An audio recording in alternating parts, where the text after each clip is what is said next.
پلے list سچے اسلامی قصے۔ حضرت عائشہ رضی اللہ عنہا کا حضرت صفیہ رضی اللہ عنہا پر غصہ۔ حضرت صفیہ رضی اللہ عنہا کھانا بہت عمدہ اور لذیذ پکایا کرتی تھی۔ ان کے متعلق خود ام المومنین حضرت عائشہ رضی اللہ عنہا بھی فرمایا کرتی تھیں کہ میں نے کسی اور کو ان سے بہتر کھانا پکانے والا نہیں دیکھا۔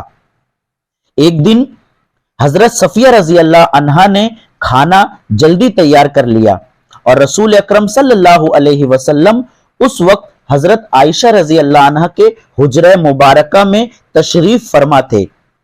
چنانچہ حضرت صفیہ رضی اللہ عنہا نے ایک خادمہ کے ہاتھ وہی کھانا بھجوا دیا۔ حضرت عائشہ رضی اللہ عنہا نے اس کو اپنی توہین سمجھا اور کھانے کے برتن کو ایسا ہاتھ مارا کہ خادمہ کے ہاتھ سے پیالہ چھوٹ گیا اور گر پڑا اور ٹکڑے ٹکڑے ہو گیا۔ آپ صلی اللہ علیہ وسلم پیالے کے ٹکڑے چننے لگے اور خادمہ سے عرض کیا، تمہاری ماں کو غصہ آ گیا ہے۔ چند لمحوں بعد حضرت عائشہ رضی اللہ عنہا کو خود اپنے فعل پر ندامت محسوس ہوئی تو حضرت صلی اللہ علیہ وسلم سے عرض کیا، یا رسول اللہ، اس جرم کا کفارہ کیا ہو سکتا ہے؟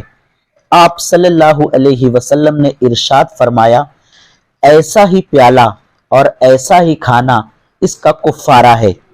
چنانچہ حضرت صفیہ رضی اللہ عنہا کو نیا پیالہ واپس بھجوا دیا۔